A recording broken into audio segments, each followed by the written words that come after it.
ಒಂದು ಕಾಲದಲ್ಲಿ ಪ್ರಪಂಚ ಅಂದ್ರೆ ಅಮೆರಿಕ, ಕರೆನ್ಸಿ ಅಂದ್ರೆ ಡಾಲರ್. ನೀವು ಯಾವ ದೇಶಕ್ಕೆ ಹೋದ್ರೂ ಯಾವ ವಸ್ತುವನ್ನ ಕೊಳ್ಳಬೇಕಾದ್ರೂ ಜೇಬಲ್ಲಿ ಡಾಲರ್ ಇದ್ರೆ ಸಾಕು, ಪ್ರಪಂಚವನ್ನೇ ಕೊಳ್ಳಬಹುದು ಎಂಬ ಅಹಂಕಾರ ಅಮೆರಿಕಾಗಿತ್ತು. ಆದ್ರೆ ಈಗ ಕಾಲ ಬದಲಾಗಿದೆ. ವಾಷಿಂಗ್ಟನ್ ನಿಂದ ನ್ಯೂಯಾರ್ಕ್ ವರೆಗೆ ಈಗ ಒಂದೇ ಭಯ, ಅಮೆರಿಕದ ಎದೆಯಲ್ಲಿ ಡವಡವ ಶುರುವಾಗಿದೆ. ಆದ್ರೆ ಅದು ಯಾಕೆ ಗೊತ್ತಾ? ಪ್ರಪಂಚ ವಾಣಿಜ್ಯದಲ್ಲಿ ರಾಜನಂತೆ ಬದುಕಿದ ಡಾಲರ್ ಈಗ ಸಿಂಹಾಸನದಿಂದ ಇಳಿಯುತ್ತಿದೆ. ಈ ಸಿಂಹಾಸನದ ಕಡೆಗೆ ನಮ್ಮ ಭಾರತೀಯ ರೂಪಾಯಿ ವೇಗವಾಗಿ ಹೆಜ್ಜೆ ಇಡ್ತಿದೆ.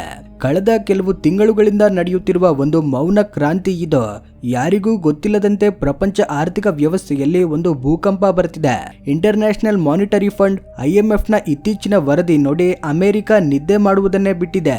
ಇಷ್ಟಕ್ಕೂ ಡಾಲರ್ ಯಾಕೆ ಪತನವಾಗ್ತಿದೆ?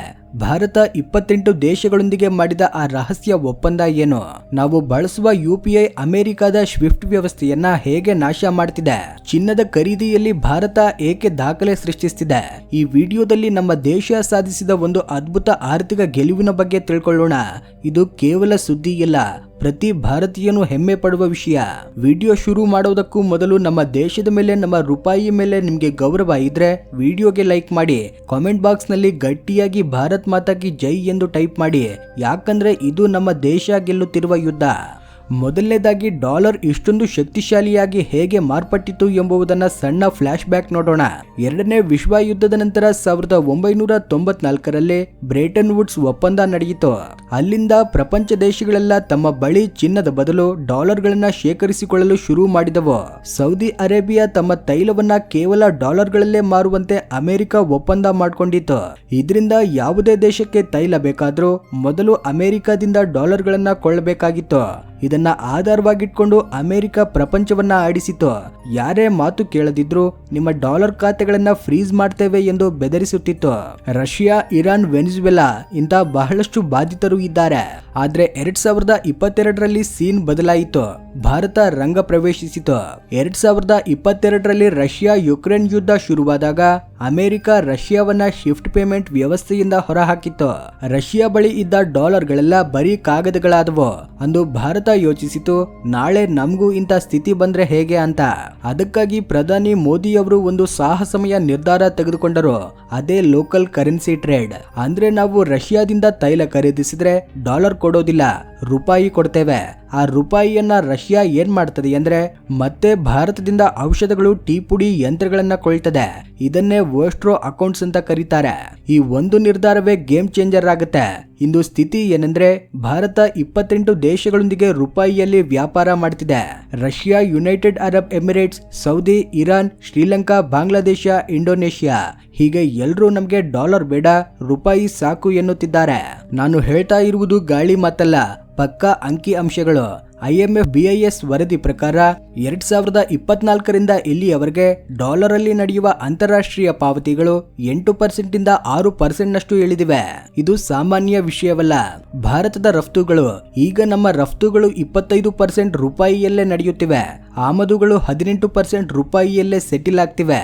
ಡಾಲರ್ ಇಂಡೆಕ್ಸ್ ಕಳೆದ 18 ತಿಂಗಳುಗಳಲ್ಲಿ ಡಾಲರ್ ಮೌಲ್ಯ 12% ಇಳಿದಿದೆ. ಅಮೆರಿಕ ಇದುವರೆಗೆ ಪೆಟ್ರೋ ಡಾಲರ್ ನೋಡಿಕೊಂಡು ದಬ್ಬಾಳಿಕೆ ನಡೆಸಿತ್ತು, ಅದಕ್ಕೂ ಕಾಲ ಮುಗಿದಿದೆ. 2025ರಲ್ಲಿ ಭಾರತ ಆಮದು ಮಾಡಿಕೊಂಡ ಕಚ್ಚಾ ತೈಲದಲ್ಲಿ 40% ರೂಪಾಯಿಯಲ್ಲೇ ಪಾವತಿ ಮಾಡಿದ್ದೇವೆ. ಇದು ಅಮೆರಿಕಾಗೆ, ತೈಲ ಕಂಪನಿಗಳಿಗೆ ಹೃದಯಾಘಾತ ತರುವ ವಿಷಯ. ಅಮೆರಿಕಾಗೆ ಸ್ವಿಫ್ಟ್ ಅಂತಹದ್ದು, ಭಾರತಕ್ಕೆ UPI ಅಂತಹದ್ದೇ. ಆದ್ರೆ ಇಬ್ಬರ ನಡುವೆ ಒಂದು ವ್ಯತ್ಯಾಸ ಇದೆ. ಸ್ವಿಫ್ಟ್ ಮೂಲಕ ಹಣ ಕಳಿಸಿದ್ರೆ ಶುಲ್ಕ ಹೆಚ್ಚು, ಸಮಯ ಹೆಚ್ಚು. ಆದ್ರೆ ನಮ್ಮ UPI ಯಲ್ಲಿ ಕಣ್ಣು ಮಿಟುಕಿಸುವಷ್ಟರಲ್ಲಿ ಹಣ ಟ್ರಾನ್ಸ್ಫರ್ ಆಗ್ತದೆ, ಅದು ಕೂಡ ಝೀರೋ ಕಾಸ್ಟ್. ಈ ವಿಷಯ ಪ್ರಪಂಚಕ್ಕೆ ಅರ್ಥವಾಗಿದೆ. ಈಗ Singapore, France, United Arab Emirates, Nepal, Sri Lanka, Bhutan ಎಲ್ಲರೂ UPI ಬಳಸ್ತಿದ್ದಾರೆ. ಒಬ್ಬ ಸಾಮಾನ್ಯ ಭಾರತೀಯ ಫ್ರಾನ್ಸ್ಗೆ ಹೋಗಿ ಎಫಿಲ್ ಟವರ್ ಟಿಕೆಟ್ ಅನ್ನ ಫೋನ್ ಪೇ ಮೂಲಕ ಖರೀದಿಸಬಹುದು. ಶೀಘ್ರದಲ್ಲೇ ಬ್ರಿಟನ್, ಜರ್ಮನಿ, ಸೌದಿ ಅರೇಬಿಯಾ ಕೂಡ ಈ ಪಟ್ಟಿಗೆ ಸೇರಲಿವೆ. ಅಮೆರಿಕದ ಟೆಕ್ನಾಲಜಿ, ವೀಸಾ, ಮಾಸ್ಟರ್ ಕಾರ್ಡ್ಗಳ ಮೇಲೆ ಅವಲಂಬಿತವಾಗದೆ ನಮ್ಮ ಸ್ವಂತ ತಂತ್ರಜ್ಞಾನದೊಂದಿಗೆ ಪ್ರಪಂಚವನ್ನ ಆಳುತ್ತಿದ್ದೇವೆ. ಇದನ್ನೇ ಡಿಜಿಟಲ್ ಸಾರ್ವಭೌಮತ್ವ ಎನ್ನಬಹುದು. ಇಲ್ಲಿ ಮತ್ತೊಂದು ದೊಡ್ಡ ಟ್ವಿಸ್ಟ್ ಇದೆ. ಅದೇನೆಂದ್ರೆ ಬ್ರಿಕ್ಸ್ ದೇಶಗಳು ಅಂದ್ರೆ Brazil, Russia, India, China, south Africa ಕೂಡಿ ಒಂದು ಹೊಸ ಬಾಂಬ್ ತಯಾರಿಸುತ್ತಿವೆ. ಅದರ ಹೆಸರು ಬ್ರಿಕ್ಸ್ ಪೇ. ಇದು ಬ್ಲಾಕ್ ಚೈನ್ ತಂತ್ರಜ್ಞಾನದೊಂದಿಗೆ ಕೆಲಸ ಮಾಡ್ತದೆ. ಇದು ಬಂದ್ರೆ ಪ್ರಪಂಚ ದೇಶಗಳು ಡಾಲರ್ ಮುಖ ನೋಡುವ ಅಗತ್ಯವೇ ಇರೋದಿಲ್ಲ. ಇದರಲ್ಲಿ ಭಾರತದ ಪಾತ್ರವೇ ಪ್ರಮುಖ. ಅಲ್ಲದೆ ಭಾರತ ಹೇರಳವಾಗಿ ಚಿನ್ನ ಖರೀದಿಸುತ್ತಿದೆ. ಕಳೆದ 3 ವರ್ಷಗಳಲ್ಲಿ RBI 250 ಟನ್ ಚಿನ್ನವನ್ನ ಕೊಂಡು ನಮ್ಮ ರಹಸ್ಯ ಗೋದಾಮುಗಳಲ್ಲಿ ಇಟ್ಟಿದೆ. ಈಗ ನಮ್ಮ ಬಳಿ 870 ಟನ್ ಚಿನ್ನವಿದೆ. ಆದ್ರೆ ಅಷ್ಟೊಂದು ಚಿನ್ನ ಯಾಕೆ ಅಂತ ಕೇಳಿದ್ರೆ, ನಾಳೆ ಅಮೆರಿಕ ಡಾಲರ್ ಪೂರ್ತಿಯಾಗಿ ಕುಸಿದ್ರೆ ಅಥವಾ ಯಾವುದೇ ಯುದ್ಧ ಬಂದ್ರೆ ಕಾಗದದ ನೋಟುಗಳು ಕೆಲಸ ಮಾಡೋದಿಲ್ಲ, ಕೇವಲ ಚಿನ್ನವೇ ಆದುಕೊಳ್ತದೆ. ಇದನ್ನೇ ಫಿನಾನ್ಷಿಯಲ್ ಸರ್ಜಿಕಲ್ ಸ್ಟ್ರೈಕ್ ಅಂತ ಕರೀತಾರೆ. ನಮ್ಮ ಭಾರತ ಎಷ್ಟು ಮುನ್ನೆಚ್ಚರಿಕೆ ತೆಗೆದುಕೊಳ್ತಿದೆ ಎಂಬುದು ಇದರಿಂದಾನೇ ಅರ್ಥವಾಗ್ತದೆ. ಒಂದು ಕಾಲದಲ್ಲಿ ಭಾರತೀಯ ರೂಪಾಯಿಯನ್ನ ಚಿಲ್ಲರೆ ಕರೆನ್ಸಿ ಎಂದು ನೋಡಿದ ಅಂತಾರಾಷ್ಟ್ರೀಯ ಬ್ಯಾಂಕುಗಳು ಈಗ ಸಾಲು ನಿಂತಿವೆ. JP Morgan, HSBC, standard chartered ನಂತ ದೊಡ್ಡ ಬ್ಯಾಂಕುಗಳು ಈಗ ಬ್ರಿಕ್ಸ್ ಬಾಂಡ್ ಗಳನ್ನ ಹೊರಡಿಸ್ತಿವೆ. ಗಲ್ಫ್ ದೇಶಗಳ ಸಾರ್ವಭೌಮ ಸಂಪತ್ತು ನಿಧಿಗಳು ತಮ್ಮ ಪೆಟ್ರೋಲ್ ಹಣವನ್ನ ಡಾಲರ್ಗಳಲ್ಲಿ ಅಲ್ಲದೆ ಭಾರತೀಯ ಷೇರು ಮಾರುಕಟ್ಟೆಗಳಲ್ಲಿ ಬಾಂಡ್ಗಳಲ್ಲಿ ರೂಪಾಯಿ ರೂಪದಲ್ಲಿ ಹೂಡಿಕೆ ಮಾಡ್ತಿವೆ.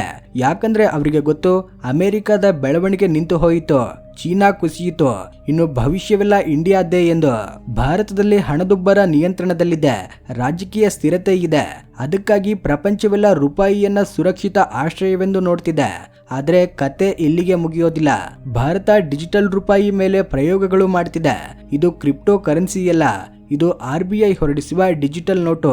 ಸಿಂಗಾಪುರ್, ಯುನೈಟೆಡ್ ಅರಬ್ ಎಮಿರೇಟ್ಸ್ ಕೇಂದ್ರ ಬ್ಯಾಂಕುಗಳೊಂದಿಗೆ ನಾವು ಪೈಲಟ್ ಪ್ರಾಜೆಕ್ಟ್ ಗಳನ್ನ ಮಾಡ್ತಿದ್ದೇವೆ. ಭವಿಷ್ಯತ್ತಿನಲ್ಲಿ ದುಬೈಗೆ ಹೋದ್ರೆ ಕರೆನ್ಸಿ ಬದಲಾಯಿಸುವ ಅಗತ್ಯ ಇರೋದಿಲ್ಲ.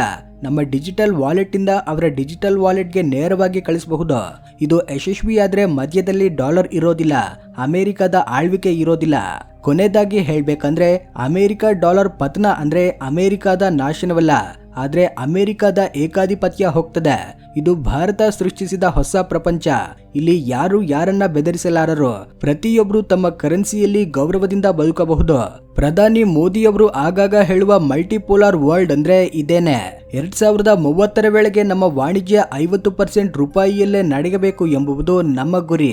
ಇದು ಸಾಧ್ಯವಾದ್ರೆ ಪಾಕಿಸ್ತಾನ್ನಂತಹ ದೇಶಗಳು ಡಾಲರ್ಗಳಿಗಾಗಿ ಬೇಡಿಕೊಳ್ತಿರುವಾಗ ಭಾರತ ರೂಪಾಯಿಯನ್ನ ಪ್ರಪಂಚ ಕರೆನ್ಸಿಯಾಗಿ ಮಾರ್ಪಡಿಸುತ್ತದೆ. ಫ್ರೆಂಡ್ಸ್, ನಾವು ಕೇವಲ ರೂಪಾಯಿ ಬಗ್ಗೆ ಮಾತನಾಡ್ತಿದ್ದೇವೆ, ಆದ್ರೆ ಇದರ ಹಿಂದೆ ಭಾರತ ಆಡ್ತಿರುವ ಮತ್ತೊಂದು ದೊಡ್ಡ ಆಟವಿದೆ. ಅದೇ ಡಿಜಿಟಲ್ ಪಬ್ಲಿಕ್ ಇನ್ಫ್ರಾಸ್ಟ್ರಕ್ಚರ್. ಪ್ರಪಂಚದ ಬಡ ಮತ್ತೆ ಅಭಿವೃದ್ಧಿ ಹೊಂದುತ್ತಿರುವ ಗ್ಲೋಬಲ್ ಸೌತ್ ದೇಶಗಳಿಗೆ ಅಮೆರಿಕ ಯಾವಾಗ್ಲೂ ಸಾಲಗಳು, ಲೋನ್ಗಳನ್ನ ಮಾತ್ರ ಕೊಟ್ಟಿದೆ. ಆದ್ರೆ ಭಾರತ ಏನ್ ಮಾಡಿದೆ ಗೊತ್ತಾ? ನಮ್ಮ ಆಧಾರ್, UPI, ಡಿಜಿಲಾಕರ್ ನಂತ ತಂತ್ರಜ್ಞಾನಗಳನ್ನ ಉಚಿತವಾಗಿ ಅಥವಾ ಬಹಳ ಕಡಿಮೆ ಬೆಲೆಗೆ ಈ ದೇಶಗಳಿಗೆ ಕೊಡ್ತಿದೆ. ಇದನ್ನ ಇಂಡಿಯಾ ಸ್ಟ್ಯಾಕ್ ಎಂದು ಕರೀತಾರೆ. ಫಿಲಿಪೈನ್ಸ್, ಮೊರಾಕೊ, ಇಥಿಯೋಪಿಯಾ, ಜಮೈಕಾ ನಂತ ದೇಶಗಳು ಈಗ ಭಾರತದ ಸಹಾಯದಿಂದ ತಮ್ಮ ದೇಶಗಳಲ್ಲಿ ಡಿಜಿಟಲ್ ಐಡೆಂಟಿಟಿ ಸಿಸ್ಟಮ್ ನಿರ್ಮಿಸುತ್ತಿವೆ. ಇದರ ಲಾಭ ಏನು ಅಂದ್ರೆ, ಈ ದೇಶಗಳೆಲ್ಲ ಭವಿಷ್ಯತ್ತಿನಲ್ಲಿ ನಮ್ಮ ಪೇಮೆಂಟ್ ವ್ಯವಸ್ಥೆಯೊಂದಿಗೆ ಸಂಪರ್ಕ ಹೊಂದುತ್ತವೆ. ಅಂದರೆ ಆಫ್ರಿಕಾದ ಒಂದು ಸಣ್ಣ ಹಳ್ಳಿಯಲ್ಲಿರುವ ವ್ಯಕ್ತಿ ಕೂಡ ಭಾರತೀಯ ತಂತ್ರಜ್ಞಾನ ಬಳಸಿ ಹಣ ಕಳಿಸ್ತಾನೆ. ಅಲ್ಲಿ ಡಾಲರ್ ಅಗತ್ಯವಿರೋದಿಲ್ಲ, ಕೇವಲ ಭಾರತೀಯ ಡಿಜಿಟಲ್ ರೂಪಾಯಿ ಅಥವಾ ಅವರ ಸ್ಥಳೀಯ ಕರೆನ್ಸಿ ಸಾಕು. ಇದು ಅಮೆರಿಕ ಎಂದಿಗೂ ಮಾಡಲಾರದ ಕೆಲಸ. ಮತ್ತೊಂದೆಡೆ ಚೀನಾ ಬೆಲ್ಟ್ ಅಂಡ್ ರೋಡ್ ಹೆಸರಲ್ಲಿ ದೇಶಗಳಿಗೆ ಸಾಲಗಳನ್ನ ಕೊಟ್ಟು ಅವುಗಳನ್ನ ಆಕ್ರಮಿಸಿಕೊಳ್ತಿದೆ. ಶ್ರೀಲಂಕಾ, ಪಾಕಿಸ್ತಾನ ಇದಕ್ಕೆ ಉದಾಹರಣೆಗಳು. ಅಮೆರಿಕ ನಿರ್ಬಂಧಗಳ ಹೆಸರಲ್ಲಿ ಭಯಪಡಿಸುತ್ತಿದೆ, ಆದ್ರೆ ಭಾರತ ಮಾತ್ರ ವಿಶ್ವಾಸ ಆಧಾರಿತ ಸಂಬಂಧಗಳನ್ನ ಬೆಳೆಸಿಕೊಳ್ತಿದೆ. ನಾವು ಯಾರ ಗಂಟಲು ಹಿಸುಕುತ್ತಿಲ್ಲ, ನಿಮಗೆ ಲಾಭ ನಮಗೆ ಲಾಭ ಅಂದ್ರೆ ವಿನ್ ವಿನ್ ಪದ್ಧತಿಯಲ್ಲಿ ನಡೆಯುತ್ತಿದ್ದೇವೆ. ಅದಕ್ಕಾಗಿ ರಷ್ಯಾದಿಂದ ತೈಲ ಖರೀದಿಸಿದ್ರು, ಇರಾನ್ನಿಂದ ಗ್ಯಾಸ್ ಖರೀದಿಸಿದ್ರು, ಅಮೆರಿಕ ನಮ್ಮನ್ನ ಏನು ಮಾಡಲಾರದು. ಯಾಕಂದ್ರೆ ಈಗ ಪ್ರಪಂಚಕ್ಕೆ ಭಾರತದ ಅಗತ್ಯವಿದೆ. ನಮ್ಮ ಬಳಿ ಇರೋ $700 ಬಿಲಿಯನ್ ಫಾರೆಕ್ಸ್ ರಿಸರ್ವ್ಗಳು ನಮ್ಮ ಆರ್ಥಿಕ ಕವಚ. ಒಂದು ಕಾಲದಲ್ಲಿ 1991ರಲ್ಲಿ ನಮ್ಮ ಚಿನ್ನವನ್ನ ಅಡವು ಇಟ್ಟ ಸ್ಥಿತಿಯಿಂದ ಇಂದು ಪ್ರಪಂಚ ದೇಶಗಳೇ ನಮ್ಮ ಬಾಂಡ್ಗಳಲ್ಲಿ ಹೂಡಿಕೆ ಮಾಡುವ ಮಟ್ಟಕ್ಕೆ ಬೆಳೆದಿದ್ದೇವೆ. ಇದು ನಿಜವಾದ ಆತ್ಮನಿರ್ಭರ ಭಾರತದ ಗೆಲುವು. ಆದ್ರೆ ಡಾಲರ್ ಕುಸಿದರೆ ಅಮೆರಿಕದ ಪತನ ಶುರುವೇ ಆಗ್ತದೆ. ಇದುವರೆಗೆ ಅಮೆರಿಕಾಗೆ ಭಯಪಟ್ಟ ದೇಶಗಳು ಇನ್ನು ಅಮೆರಿಕದ ಮಾತನ್ನೇ ಲೆಕ್ಕಿಸುವ ಸ್ಥಿತಿ ಇರೋದಿಲ್ಲ. ಆದ್ರೆ ಡಾಲರ್ ಪತನವಾದ್ರೆ ಅಮೆರಿಕ ಹೇಗೆ ಪ್ರತಿಕ್ರಿಯಿಸುತ್ತದೆ ಎಂಬುದು ಈಗ ಎಲ್ಲೆಡೆ ಆಸಕ್ತಿಯಾಗಿ ಮಾರ್ಪಟ್ಟಿದೆ. ಫ್ರೆಂಡ್ಸ್, ಇದು ನಮ್ಮ ರೂಪಾಯಿಯ ಶಕ್ತಿ, ಇದು ನಮ್ಮ ದೇಶದ ಪವರ್. ಈ ಬದಲಾವಣೆ ನೋಡಿ ನೀವು ಹೆಮ್ಮೆ ಪಡ್ತಿದ್ದೀರಾ? ನಿಮಗೆ ಹೇಗನಿಸ್ತದೆ? ಮುಂದಿನ 10 ವರ್ಷಗಳಲ್ಲಿ ಡಾಲರ್ ಸ್ಥಾನವನ್ನ ರೂಪಾಯಿ ಆಕ್ರಮಿಸಬಹುದಾ? ನಿಮ್ಮ ಅಮೂಲ್ಯ ಅಭಿಪ್ರಾಯವನ್ನ ಕೆಳಗಡೆ ಕಾಮೆಂಟ್ ಮಾಡಿ ತಿಳಿಸಿ. ಈ ವಿಡಿಯೋ ಇಷ್ಟವಾಗಿದ್ರೆ ಲೈಕ್ ಮಾಡಿ. ನಮ್ಮ ದೇಶದ ಮಹತ್ವವನ್ನ 10 ಜನರಿಗೆ ತಿಳಿಸಲು ಶೇರ್ ಮಾಡಿ. ಮುಂದಿನ ವಿಡಿಯೋ ಮಿಸ್ ಮಾಡದೆ ನೋಡಲು ನಮ್ಮ ಚಾನೆಲ್ಗೆ ಸಬ್ಸ್ಕ್ರೈಬ್ ಮಾಡ್ಕೊಳ್ಳಿ.